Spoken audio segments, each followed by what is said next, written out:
Because of that perfect compatibility score, the Werebeast commander had no choice but to marry me. But right after the wedding, he couldn't have cared less about me. I was desperate, so I tried to get him into bed every single day. I was dead set on it. If we had enough SX, he'd eventually fall for me. I just knew it. Today, I was trying to seduce him again when my phone lit up with an urgent alert from the Werebeast administration. We found an error in your compatibility score with General Tarrington. He's not your perfect match. I froze, totally shocked. No wonder he was always so cold to me. Beneath me, Benjamin had no clue about the alert. He rubbed his dick against my butt. You gonna wanna or not? I got stuff to take care of. I scrambled for my clothes, yanking them on as I backed away. No, go back to work. His frown got deeper. You sure about that? Yeah, I'm sure. I stammered out. He stared at me long and hard, but he didn't say what he was thinking. He just got dressed in his uniform, not a single word, then headed out the door. The second the door clicked shut, I called the administration. What the hell is going on here? I snapped. We're so sorry, Miss Penrife. When we were updating historical data, we found a glitch in your compatibility score with General Tarrington. He's not your perfect match. We've been married for 2 years, and you're just now figuring this out? We sincerely apologize. According to the corrected data, you still have an 80% compatibility. In theory, your marriage shouldn't be affected. You said in theory. What about in real life? The rep hesitated. In real life, your actual perfect match is someone else. Who? We don't know yet. We lost some data during the system update, and we're doing everything we can to get it back. I ran a hand through my hair, pacing back and forth across the huge bedroom. Have you told Benjamin yet? No, ma'am. He blocked all our numbers. Right, I'd totally forgotten about that. When Benjamin first found out the administration had matched him with a human, he was so ticked off he blocked them on everything. Don't tell him yet. Let me figure something out first. We really appreciate your cooperation. The rep said, sounding like a weight had been lifted off their shoulders. In this world, Werebeats ran the show. Thanks to their insane physical strength, they had a total monopoly on all the political and military power. Benjamin was the top military commander. Pissing him off was basically digging your own grave. Humans, on the other hand, were stuck doing basic, crappy jobs. After I transmuted here, I'd been slaving away at those dead-end gigs, all while scrambling to find a way back to my Amenian Grid, to my original world. Then one day, the administration dropped a bombshell. I was the perfect match for their top general. I jumped at the chance. No one his rank had ever married a human before. He only did it because of that perfect compatibility score. After the wedding, he buried himself in work and barely ever came home. I'd wait in the living room until midnight. The study light stayed on. His footsteps would walk past the bedroom door and keep going. I made it my daily mission to hit on him whenever he was around. I'd sit on his desk while he worked. I'd leave the bedroom door open. I'd wear things that should have worked on any man. Nothing worked. He hated every single second of it. His jaw would tighten when I walked in. His eyes stayed fixed on the paperwork. Eventually, I resorted to blackmail. One more step and I'll tell everyone you're impotent. He stopped, jaw tight, fists clenched. Then he walked into the bedroom. After that, he let me do whatever I wanted, but he never once looked me in the eye. His hands stayed fisted at his sides, like holding himself back. It didn't matter. I wasn't after his heart. Then the administration called, for a werebeast who couldn't care less about romance. A compatibility score meant Jack Zot. Only a perfect score could make him feel any real affection. I thought about it for one night. The next morning, I stopped texting him, stopped asking when he'd be home. A week passed. Then my phone buzzed. I had the private doctor swing by to check on you. I'm not sick. The butler said you've been zoning out a ton lately. You stopped buying clothes and bags. You sure you're feeling okay? I'm totally fine. All right. I put the phone down and went back to my book. His typing bubble appeared, flashed, disappeared, appeared again. I'm coming home tomorrow. I typed up a long reply real quick. Tomorrow? You don't gotta rush back. Seriously. Everything's good here. Stay focused on work. This country needs you right now. Don't worry about home. Benjamin didn't hit me back after that. He was probably touched by how understanding I was being. I hoped that when he finally found out the truth, he'd remember how nice I'd been. Half an hour later, Benjamin walked right through the front door. He looked beat, like he'd dropped everything at work and bolted straight home. He didn't even take off his uniform before pressing the back of his hand to my forehead. Your temp, breathing, and scent are all normal. You're not sick. I already told you. I'm completely fine. Then why'd you stop shopping? Your favorite brand drops new stuff every Monday, and you usually load up. I just wanted to save you some cash. You don't gotta do that. Benjamin stared right at me. I'll make back whatever you spend. I didn't marry you so you could pinch pennies. I couldn't bring myself to tell him the truth. We were gonna get a divorce soon. I stayed quiet. And then Benjamin suddenly picked me up in his arms and carried me to the bedroom. He murmured near my ears, his breath hot against my neck. You've been dying to sleep with me in my uniform. We can do it today.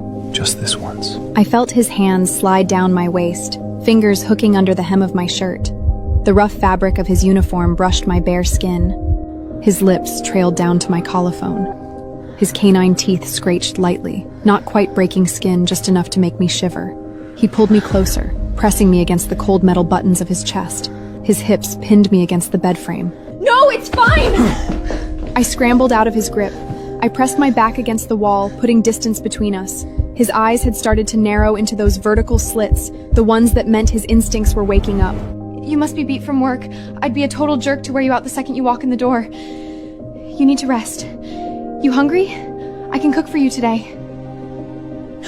I hightailed it out of there, booking it to the safety of the kitchen. Right before I shut the door, I glanced back and saw Benjamin still standing there. His arms were frozen in the exact same spot as when he was holding me, and he looked totally confused.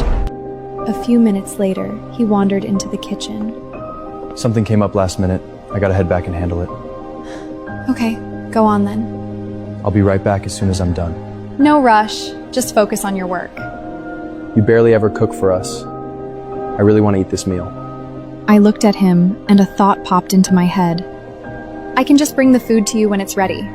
It's way too tiring for you to keep running back and forth. That works. His quick yes totally caught me off guard. Maybe it's because I'm human, but he never liked it when I went to military headquarters before. I'd only offered to bring the food as an excuse to avoid him. I never thought he'd actually say yes. He was acting super weird today.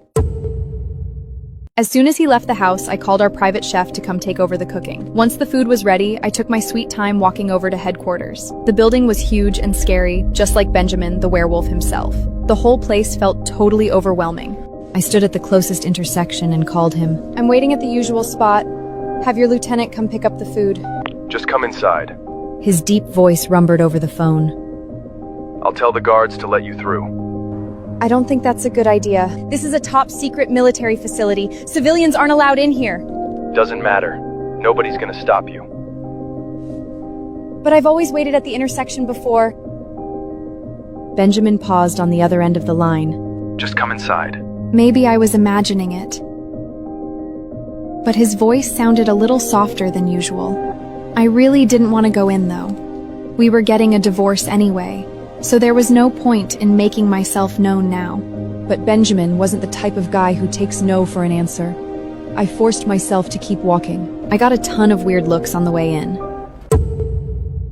Because werebeasts have a huge physical advantage. They run the entire military. Seeing a regular human wandering around the base was pretty damn rare. One werebeast actually stopped me. Hey, how'd you get in here? Did the guards just quit their jobs? Someone nearby quickly pulled him aside and set him straight. When the guy realized I was Benjamin's wife, he checked me out from head to toe. Her? The hate in his voice was thick. You could practically taste it.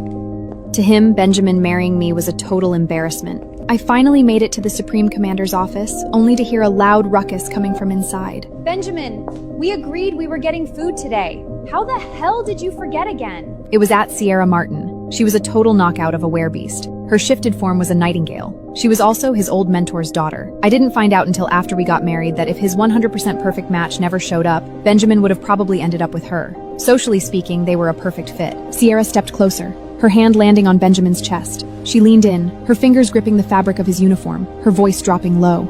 "You forgot my birthday dinner. You owe me, Benjamin.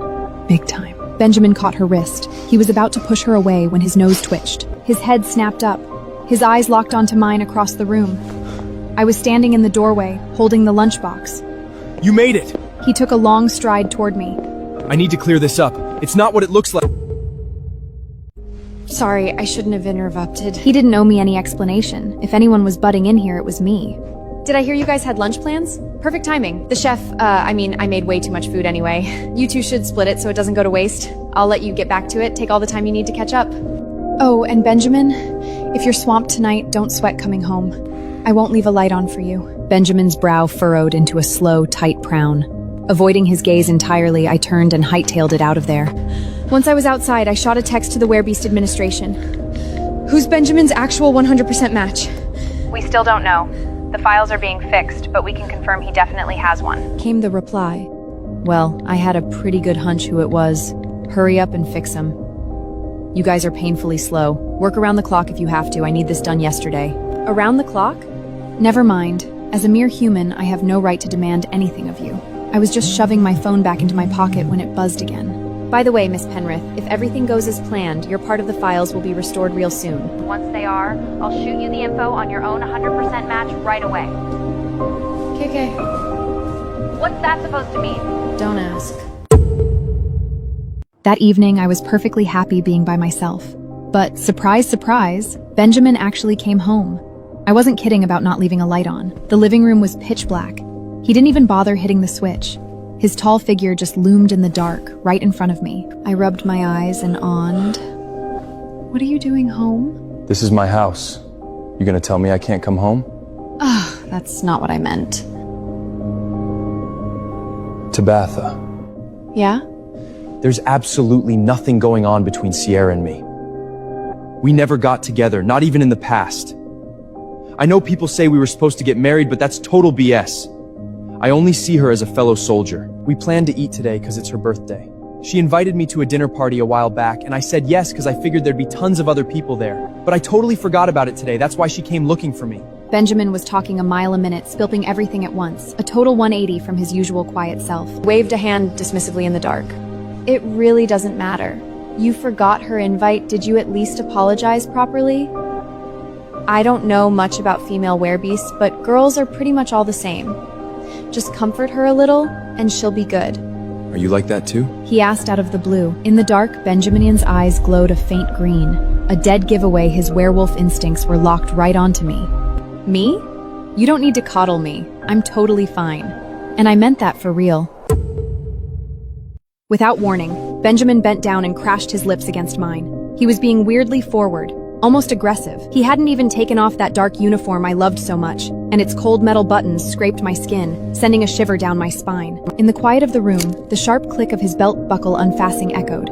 I forced myself to stay calm and stopped him before things got out of hand. Wait, put one on first. Put what on? A condom. Benjamin froze. When'd you get these? Today. I didn't dare tell him the truth. When he could come home at noon and suddenly wanted to sleep with me, I'd worried he might actually go through with it. So I'd rushed out that afternoon and bought a box. Why'd you buy these? I thought you always wanted a baby. Well, I realized I'm still young. Let's hold off on kids for a bit. I used to think I could lock down my spot by having his kid. I was willing to do whatever it took to find clues on how to get back home. But clearly, that plan was out the window now. My main goal was to keep my distance from Benjamin. So when he finally found out the truth, I wouldn't be the one taking the brunt of his anger. I pulled out a condom and reached over to put it on him, but Benjamin didn't move an inch. You've been acting really weird lately. He said, "Nah, I haven't." You have. Benjamin's voice was firm. You used to be so into this. But today, no matter how much I kiss you, you're giving me nothing back. You used to call me honey or sweetie all the time. You'd even interrupt my work just to say you wanted to check out my chest. Now? You only call me by my first name. What the hell is going on with you? Since he was already asking, I figured it was better to just rip the band-aid off instead of dragging it out. I mustered up all my courage and said, "Benjamin, I want a divorce." Benjamin stared at me, stunned. He sat completely still for a long time before finally asking, Why? "Maybe we just aren't a good match. Our backgrounds, our social status, our identities, none of it aligns." The compatibility scores say we are. But compatibility scores aren't the whole story. They're just numbers, and we're real people. We can't just settle for a miserable marriage over a statistic. Settle. I nodded cautiously. Given everything Benjamin had put up with in this marriage, wasn't he just settling too? So that's what you think? The glow in his eyes died instantly.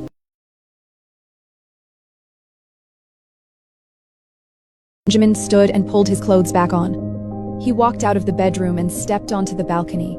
Outside, the moonlight was bright enough to wash out most of the stars. He'd forgotten to hide his tail, and it hung limply behind him. I had a puppy when I was a kid. When it was happy, its tail would stand straight up and wag. When it was upset, it would droop exactly like that.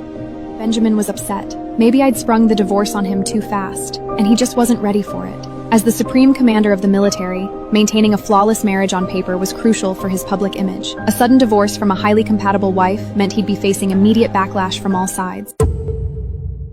When Benjamin finally calmed down, he came back inside. Are you absolutely sure you want a divorce? Yes, but there's no rush. I can work around whatever schedule works best for you. We will need to wait. He slipped right back into his usual rational, serious self. My father's birthday is in a few days. I need you to come to the family dinner with me so he doesn't worry. We can hash out the divorce details after. That's not a problem. I can definitely do that. He didn't look angry at all. That was great. A massive wave of relief washed over me. Just as I was congratulating myself for handling the situation so smoothly, Benjamin spoke up, his voice barely above a whisper. So was everything you told me before just a lie? What? I hadn't quite caught it. Never mind. Go to sleep. Good night. Benjamin turned away and walked out of the bedroom. Shortly after, the Werebeast administration sent over the profile for my new match. Like me, he was human. His name was Emmanuel Lawton. He was a brilliant young scientist, built almost as big and tall as Benjamin. In a world run by werebeasts, his sheer intelligence had bought him serious wealth and social standing. There was a phone number at the bottom of his file. That meant he already knew who I was. A match only handed out their contact infos if they actually wanted to connect. I didn't reach out to Emmanuel, though. I was still Benjamin's wife, and I didn't want to stir up any unnecessary complications. Besides, I'd be leaving this world eventually anyway. There was no point in starting another doomed relationship. That weekend, Benjamin picked me up for the family banquet, just like he promised. I need a favor today. We need to pretend we're happily married. He said on the drive over. "Don't worry. I told him. I'll act like I'm completely devoted to you." One more thing. He added, My older brother is coming home today. You have a brother? You never mentioned him. Half-brother. He's my mom's kid from her first marriage before she met my dad. He's human. I stared at him. Human? Yeah, my mom is human. Strictly speaking, I'm a half-werebeast. The werebeast world was obsessed with bloodlines. To them, being a half-werebeast was even worse than being human. I'd heard rumors about Benjamin's heritage before, but his blunt admission still threw me. I couldn't imagine the kind of pressure and pain a half-werebeast had to push through to reach his level of power. Yet he seemed totally unfazed by it. We pulled up to the Tarrantons' mansion. Benjamin's father used to be a massive deal in the werebeast world, and his birthday banquet was crawling with the elite. I looped my arm through Benjamin's, ignoring the stares from the other guests. A guy who looked like an old friend walked up to us. Benjamin, is this your 100% match? What does a perfect match actually feel like? Come on, tell us. Yeah. A few other friends chimed in, crowding around. A 100% match is insanely rare. My wife and I are at 70%, and that's already considered huge. No kidding. When I scored a 68% match, my mom was over the moon. Benjamin smiled. Then I'd better keep it to myself. Wouldn't want you guys getting jealous. Oh, come on, we're not like that. Still, I seriously envy you two. I've heard perfect matches get these distinct physical reactions when they first meet. Right.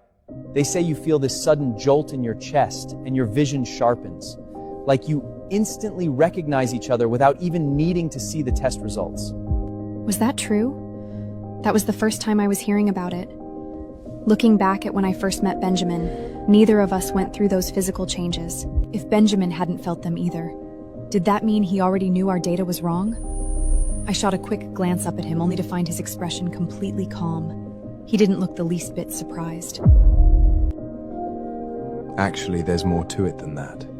He said steadily, There's also an intense urge to possess the other person. Or to be possessed by them. The conversation slammed to a halt. Benjamin looked down, locking eyes with me. His friends started teasing him, shocked that he could say something so intense. They had no idea I was breaking out in a cold sweat from pure panic. Why was he looking at me like that? Had he realized the data was fake? What was going through his head right now? Was he planning to violently destroy the incompetent Werebeast administration? I just hoped that if he did, he'd spare me. Before my anxiety could spiral any further, the banquet officially began. Benjamin's father, Matthias Tarrington, took the stage. I gathered everyone here today for a very important reason. Matthias said, his tone dead serious. My late wife died far too young. She had a son before we married, and when she passed, the boy was left orphaned. I brought him into our home to raise alongside Benjamin. Over the years, we've grown as close as father and son. Today, I'm officially welcoming him as a full member of the Tarriston family. The room went completely silent. Matthias's bold choices in his youth were still legendary in the Werebeast community. Born into a wealthy, powerful alpha wolf bloodline, he had chosen to marry a human widow who already had a kid. ignoring everyone's pushback, Matthias had brought her into his home. Now, he was formally adopting the child she'd had with her previous husband. People genuinely wondered if he'd lost his mind. The question was written on every face in the crowd. Only Benjamin looked unfazed, like he'd known about the decision all along. Does this bother you? I leaned in and whispered, Why would it? He's human, and he's about to be your older brother. My mom was human, and so are you. His blunt, honest answer caught me off guard. Just like he had years ago, Matthias completely ignored the crowd's silent judgment. Come on up, Emmanuel. He called out. Introduce yourself to everyone. Hearing that name hit me so hard my mind just went blank for a second. The whole energy of the room suddenly shifted. I slowly looked up and saw him. At Emmanuel Lawton. My actual 100% biological match. Emmanuel looked right at me from across the crowded room. When our eyes met, a sharp, sudden tension gripped my chest. I felt an overwhelming biological urge to mate with him right then and there. But the feeling only lasted a second. Because I was human. I wasn't some werebeast driven entirely by reproductive instinct. The upside of being human was having the self-control to override those intense physical urges. Emmanuel noticed my arm linked through Benjamin's, but his expression didn't so much as flicker. Just like me, he knew exactly how to mask his reactions. Matthias led Emmanuel around the room, introducing him to the guests, and before long, they made their way over to us. Emmanuel greeted Benjamin first. It's been 3 years. You look taller. Are you 190 centimeters now? Almost. 189 centimeters. Benjamin replied, You spent the last 3 years totally buried in your academic research, without coming home once.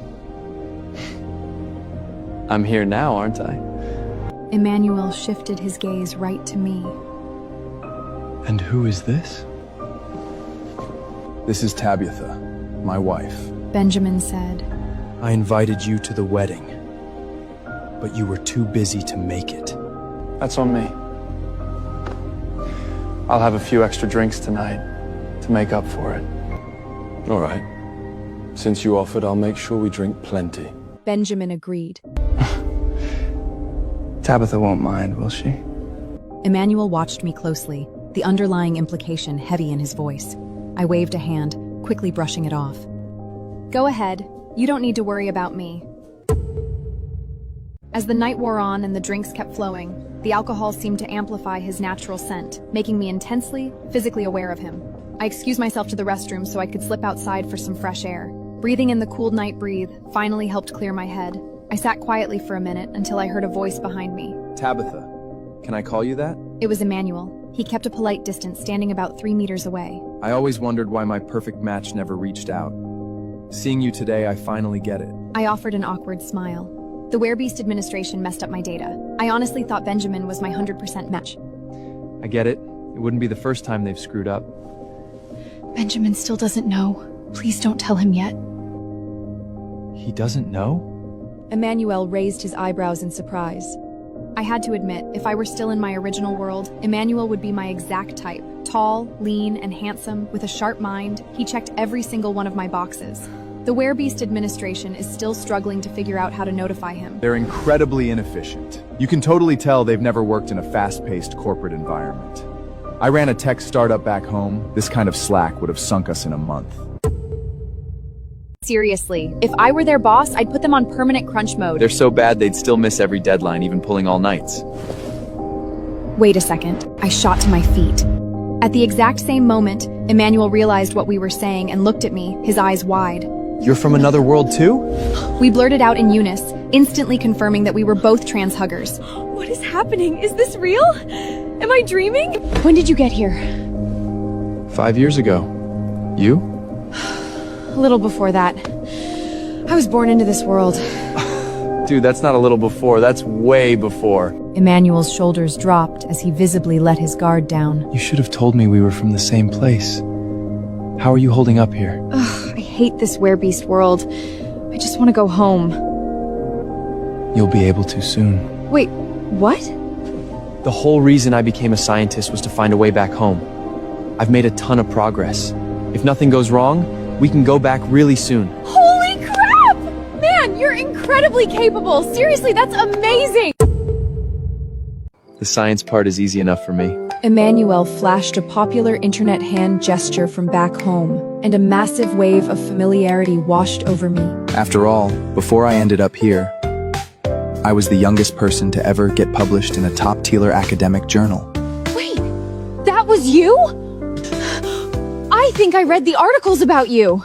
I remembered reading about a young, high-achieving prodigy. Whenever he was in the news, people mostly just focused on his ridiculously good looks. I'd even forwarded the article to my best friend, joking that he was exactly my type. Now, that same wildly successful guy from the news was sitting right in front of me, hashing out our plan to go home.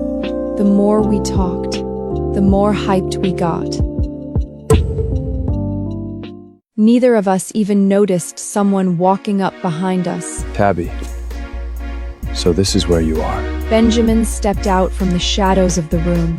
His earlier gentleness was completely gone, replaced by a freezing glare locked on Emmanuel. He stared him down with intense hostility, sizing him up like a threat. Emmanuel didn't flinch. Tabitha and I are both human. We just got talking and lost track of time. Dad is still waiting for you out front. You should go find him. Benjamin said. Right. Emmanuel smiled and walked past me, his shoulder brushing mine. By the way, Tabitha, you're welcome to drop by my lab anytime. The second he was gone, Benjamin threw an arm around my shoulder. His hand clamped down on the exact spot Emmanuel had just brushed, asserting his physical presence to overwrite the other guy's touch. What were you two talking about just now? You seem pretty happy. We were just talking about his work. This was the first time I'd ever felt terrifying Werebeast aura radiating off Benjamin. Are you going to visit his lab? We'll see. I clenched my jaw, doing my best to play it cool. This was the first time I'd ever felt that terrifying Werebeast aura radiating off Benjamin. He was obviously still in his human form, but his intense stare made me feel completely exposed and physically threatened, like he wanted to claim absolute ownership over me. The possessiveness was suffocating. I knew it wasn't out of love, though. It was just the territorial instinct of a male beast. I had to go to Emmanuel's lab. I wanted to see the machine that could take us back home. Today, I slipped out of the house the second Benjamin left for work.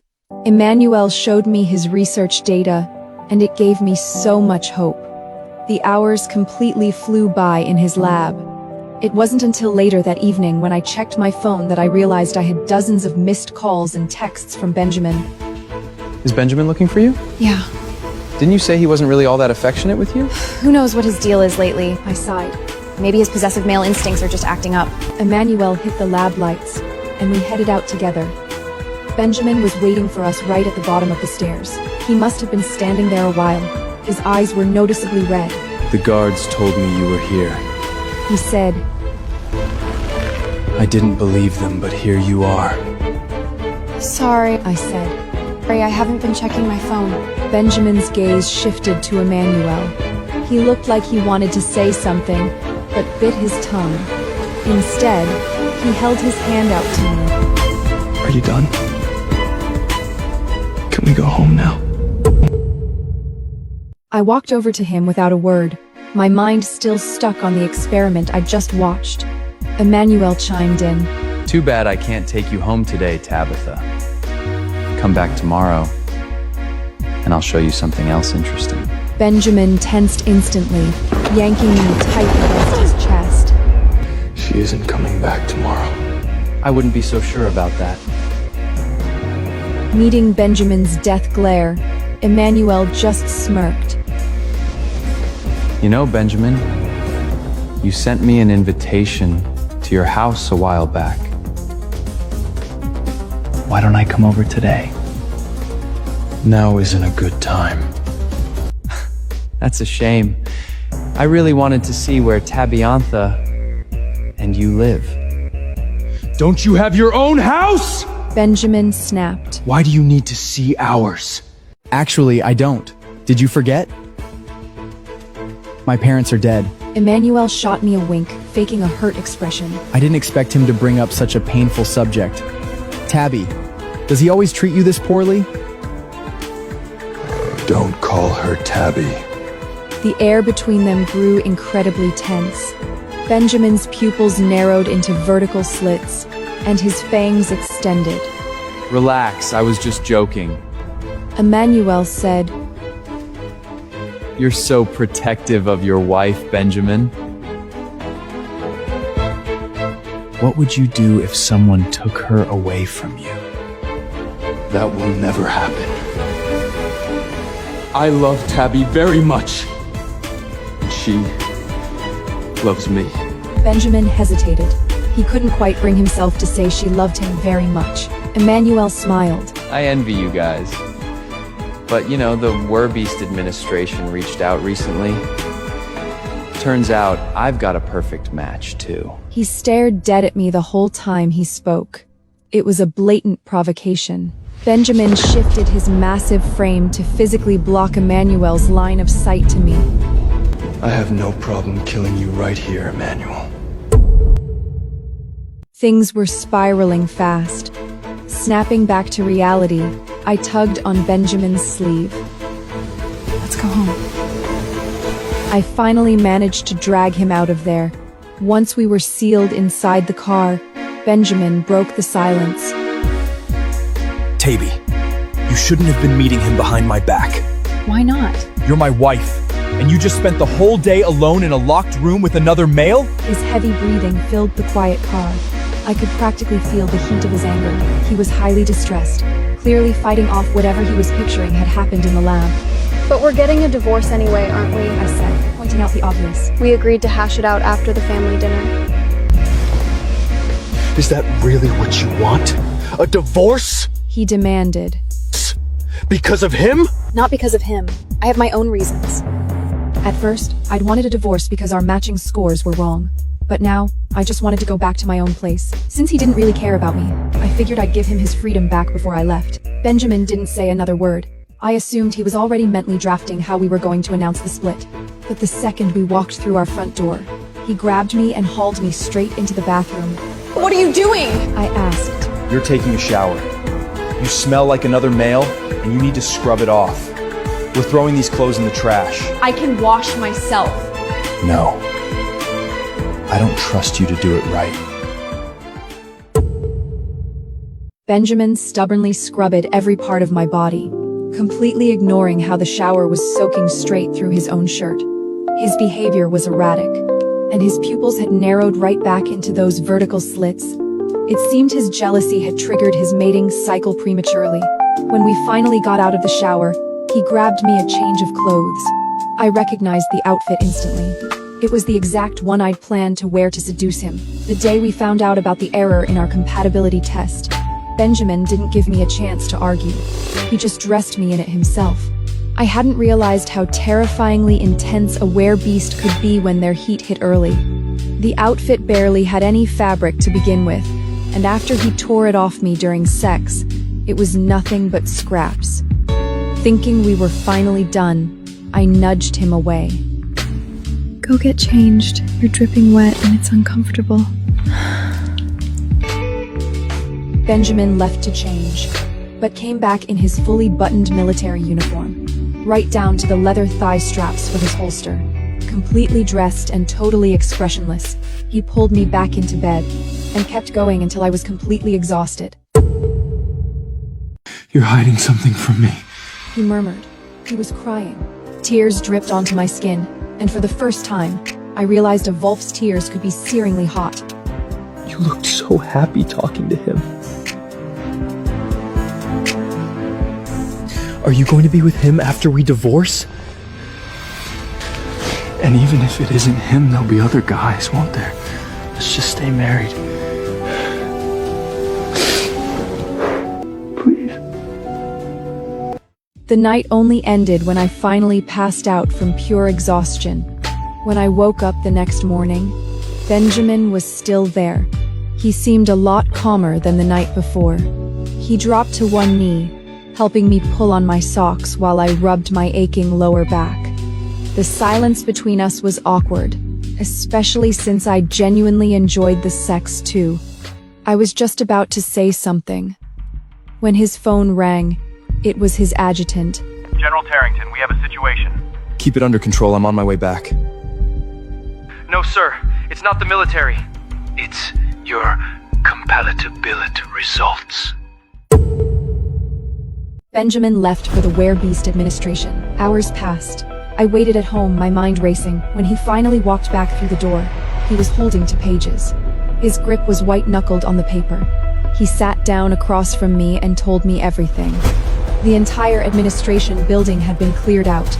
The staff stood in a neat row, dead silent and terrified. 20 minutes before he arrived, they'd fully restored his data. Since they couldn't reach him directly, some new intern had forwarded the report straight to his adjutant. The massive screw-up was now completely exposed. I was still a 100% match for him, but he was only an 80% match for me. At the exact same time, he saw my file, which clearly listed my perfect match.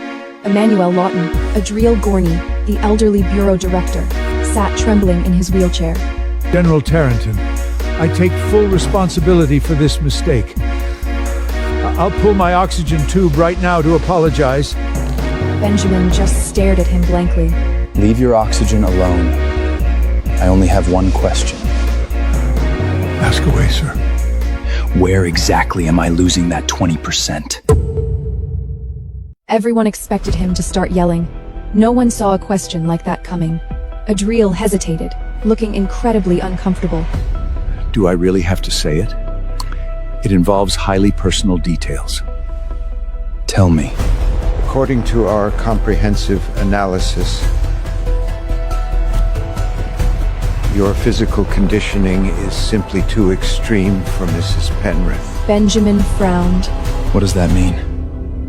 It means that if you completely let go during sex, she physically cannot handle your size or your stamina. You've been married for 2 years, haven't you noticed? Benjamin fell silent. Last night, completely consumed by jealousy, he'd lost his restraint in bed for the very first time.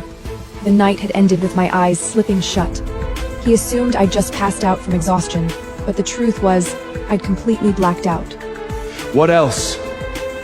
He'd asked. That pretty much covers it. It falls short on just this one metric, which is why the system put the match at 80%. Benjamin had tossed Emmanuel's file back onto the desk. So how does he score a perfect 100%, aside from that one missing detail? Adriel stared at the paperwork for a long time, furrowing his brow. I've never seen a result like this. It looks like he and Miss Penrick share a remarkably similar genetic sequence. They come from the exact same biological group, which is why they trigger a complete match. Are they related? No, you're misreading the data. They just share the same geographic origin. Benjamin told me he'd turn to look at me then. My mind had raced, trying to come up with a lie, just in case he asked if Emmanuel and I shared a homeland. But he didn't ask. He just lowered his gaze, looking like he had already figured out the truth I was hiding. When we got home, Benjamin sat out on the balcony in gloomy silence. Is this why you brought up getting a divorce? He asked. Because you found a human with a higher compatibility score? I walked over, trying to cut the tension with a casual tone. 80% is still incredibly high. Please, don't be upset, okay? I'm sorry. What are you apologizing for now? I hurt you last night, didn't I? Were you in pain? You were a little rough, but I was fine. I actually find it attractive when you get aggressive. I'll be much more careful next time. If you still want a future with me. He paused. Before I could say anything, he kept going. I couldn't resist leaning in. If you don't want to stay, I get it. You're free to leave. Twitching a little against my lips. It'll be incredibly hard for me, but I'll rein in my natural straight instincts. up and swaying back and forth. He pressed his face into my chest, his voice muffled. Those incompetent idiots at the Werbeast administration don't know the first thing about genetics. Our compatibility is exactly 100%. I know it for a fact. The very first time I saw you, my heart rate spiked and my body temperature shot up. Long before any test data even existed, my body and mind recognized you.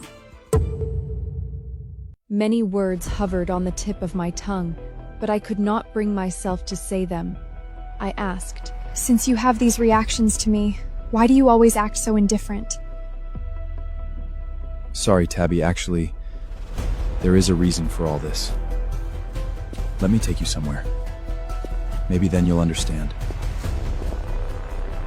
Benjamin brought me to a cemetery. His mother was buried here. The lady in the photograph wore a gentle smile, and Benjamin's eyes resembled hers. After my mother's first husband passed away, she wandered the streets with my older brother until she met my father. Benjamin spoke in a low, steady voice. At that time, my father had already been promoted to a senior position in the Werbeast Treasury Department. He was a hopeless romantic, and despite everyone's objections, he gave my mother the most lavish affection. I have never seen a couple so deeply in love. Even when the test results later showed they were only 80% compatible. To me, it was 100%. But my mother was a human, a fragile human. 6 years after they married, my father was promoted to the top position, but his political enemies bore a grudge. Unable to kill my father, they killed his weakness, which was my mother. I opened my mouth, but not a single word came out. It was unimaginable. For someone as devoted as Benjamin's father, the despair and grief after losing his beloved must have been overwhelming. Benjamin bent down and placed the flowers he had brought in front of the tombstone. There were many, many flowers there, some fresh and vibrant, others already withered. It was clear that people often came to visit this lady. My father was ready to die for love at that time. But when he turned around and saw Emmanuel and me looking at him with pleading eyes, he couldn't bear it and chose to live on. Benjamin turned to gaze at me. After my compatibility results came out, I secretly vowed that I would never let my mother's tragedy happen to you.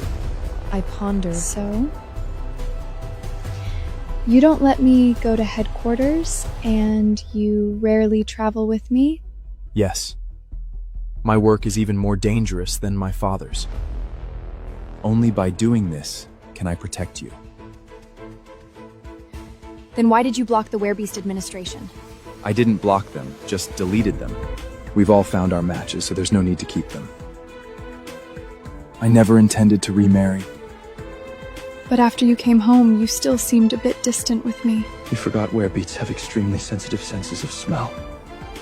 Benjamin slowly rolled up his sleeve, If I completely let myself go and fully merge with you, then your scent would cover me inside and out. That would be like handing your information straight to my enemies. This is the only way I can restrain myself. His arm was covered with many wounds, shocking to behold. Without my knowledge, Benjamin had forced himself to stay away from me by self-harming. Seeing those wounds made my heart ache. Benjamin apologized to me. I'm sorry. Why are you apologizing? Because my actions made you misunderstand. I'm truly sorry. Don't be. Actually, I was at fault. That 80% was really hard to talk about. I thought about raising a dog. Actually, the puppy only had eyes for me, but I had other dogs outside. I couldn't help but hug him tightly. Benjamin lowered his head and kissed me. In that moment, I didn't want to think about anything. No compatibility scores, no choices between two. I only knew that we were husband and wife. He was both my morality and my instinct. Emmanuel's speed was even faster than I had expected. A week later, he told me I could go home. The news came so suddenly that I felt a bit lost. Looking at the wedding photo on the bedside table, I was surprised to feel a trace of reluctance. But when I thought of my parents and friends, I steeled myself and replied to Emmanuel. I'll pack up and meet you at the lab. In fact, there was not much for me to pack. But I needed to leave a letter for Benjamin, explaining everything clearly. It took me half an hour to write the letter. During that time, Emmanuel did not reply to my messages, but I did not pay much attention. Once the letter was finished, I put on the outfit I had worn when I first arrived and left the house feeling light. But halfway there, I received another phone call. It was Benjamin's adjutant. Madam, you can answer the phone. Where are you now? Me? I'm at the Central Mall. What's wrong? You're all right? What could possibly be wrong with me? Oh no, if you're fine, then General Tarleton is in danger. What happened? Just now, General Tarleton received a video and thought you had been kidnapped. He went to the agreed location. If you're not in trouble, then someone must have deliberately set him up. Damn, why didn't he call me first to confirm? You don't know. The communication at home was blocked just now. Calls couldn't get through and texts wouldn't send. There was no time to go home and check, so General Tarleton had to go rescue you first. I called you countless times and only this one finally connected. I glanced at my phone. Sure enough, Emmanuel's replies were now coming in like snowflakes. Do you remember the lab address code? Here, I'm almost there. I'll come down to meet you. Why did you stop replying? The call won't go through. What's going on? You didn't run into any danger, did you? I'll ask Benjamin. The adjutant hurried to hang up, needing to send a team to help Benjamin.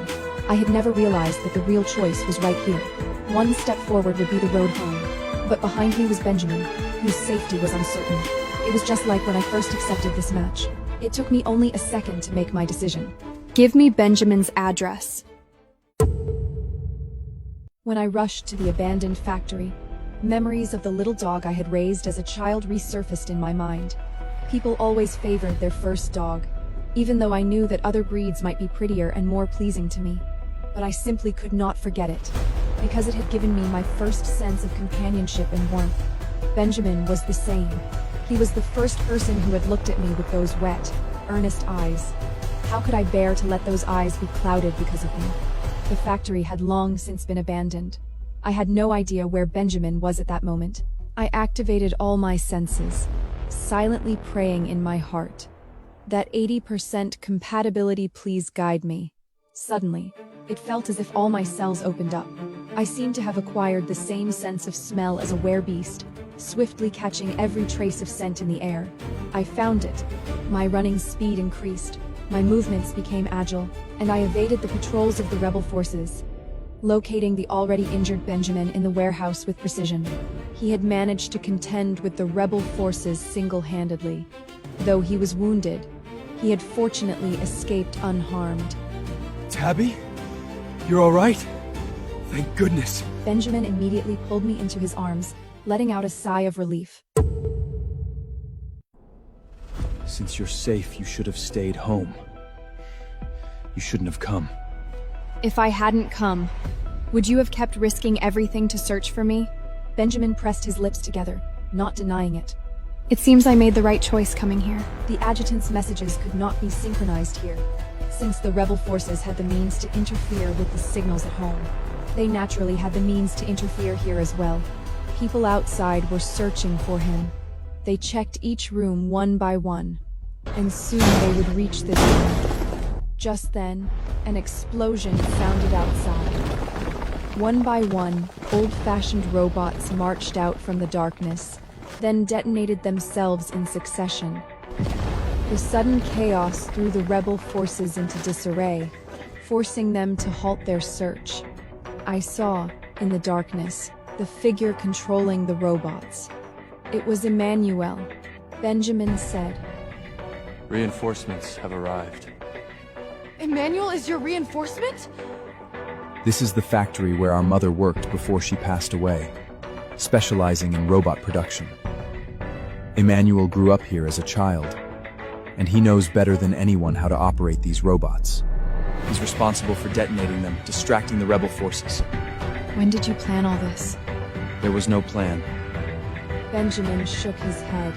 I only told him that both you and I were trapped here, and the signal had been cut off. Emmanuel is very smart. He knows what to do.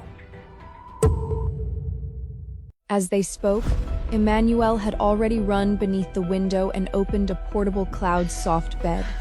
Go. Suddenly, Benjamin released me. Go find Emmanuel. Let him take you home. Right now, immediately! I was stunned. How did you know? If I couldn't even guess this. How could I be Grand Commander of the 3 armies? Benjamin revealed his unique confidence. I hurriedly grabbed him. Then come with me! I still have duties to fulfill. This country, its people, still need me. Benjamin reached out and gently stroked my cheek, gazing at me with reluctance, as if he wanted to remember my face forever. I'm very happy you came to find me today. But, be good. Your safety is more important than anything else. Benjamin extended his hand and pushed me toward Emmanuel. The flames blazed fiercely. That was the last time I saw Benjamin. It had been a month since I returned to my own world. I often sat on the balcony, lost in thought, just as Benjamin used to do. Emmanuel walked over and leaned against the doorframe. Are you still worried about him? When we left, reinforcements arrived just in time. You should trust Benjamin. He didn't get that position because of family connections. He fought his way there with his own strength. I know, but... How could I not worry? He went against his own instincts to send me to Emmanuel. So I would go against my own instincts as well. I favored him unconditionally. Emmanuel lowered his gaze and smiled helplessly. Tomorrow we're having dinner with your parents. Don't let them think I've starved their precious pregnant daughter. I turned to look at him. Emmanuel, are you angry with me? Why do you ask? I touched my belly. I married you so this child could be born legitimately. When I think about it, it's not fair to you. It really isn't fair. Someone as talented as me, and you use me for this? Emmanuel spoke with a smile. But who told me to be 100% for you? I'm willing. Besides, it saved both of you. Emmanuel's gaze shifted to my belly, becoming gentle. This was Benjamin's child. During our last time together, we hadn't taken precautions. On the day I found out I was pregnant, I finally understood why. On the day I rescued Benjamin, I suddenly gained the senses and abilities of a werebeast. It was because of the child. It had been doing everything it could to help me. To ensure the child would be accepted by my family, I thought of many ways. In the end, it was Emmanuel who took the initiative to become the child's nominal father. Emmanuel was young and accomplished, and my parents liked him very much. He truly took good care of me. He divided his time between scientific research and learning about prenatal education. Life passed peacefully like this. The baby was well behaved. I had no pregnancy symptoms, and my body became even stronger. I supposed Benjamin's excellent physical condition had influenced both the child and me. When I was 7 months pregnant, I even went hiking with my friends. But because I walked too fast, I accidentally got separated from everyone. The mountain was quiet, with only the rustling sounds in my ears. A huge python slithered out from the grass. I was startled, my mind almost blank. What should I do? Should I run now, or take a chance and fight it? cold sweat trickled down my forehead. But at that very moment, the python seemed to see something. Its body shrank back, eyes filled with terror, and it turned to flee to its lair. It brought a familiar scent. Suddenly, my blood boiled uncontrollably, and my heartbeat thundered. I slowly turned around. Benjamin stood behind me, wearing his uniform, arms open wide. I'm sorry, I was late. I often felt sorry for my baby. Until he was 1 year old, he had hardly had a peaceful day. There were always quarrels at home. Emmanuel said. Listen to me! I'm the child's nominal father! Benjamin replied. Look at the child's ears, tail, and pupils, and say that again? If I hadn't left that equipment for you, you wouldn't have had a chance to see Tabby again. Who said you could call her Tabby? Homewrecker. I have a marriage certificate with her. You're the homewrecker. Who doesn't? My certificate is dated earlier than yours. Why haven't you left yet? Is it peaceful over there? Is the army fine? Yes, it was suppressed with iron and blood. No need for your concern. But Matthias misses you very much. When will you go back to see him? Next week, after I'm done with my experiments, I'll bring a bottle of Pappy Van Winton for him to try. The baby suddenly whimpered twice. Benjamin immediately reached out. Daddy's here! Emmanuel also turned his head. Daddy's here! The two glared at each other, seemingly ready to fight over the title again. I quietly held the child and stayed away from the battlefield. Ah, the sunlight was so lovely.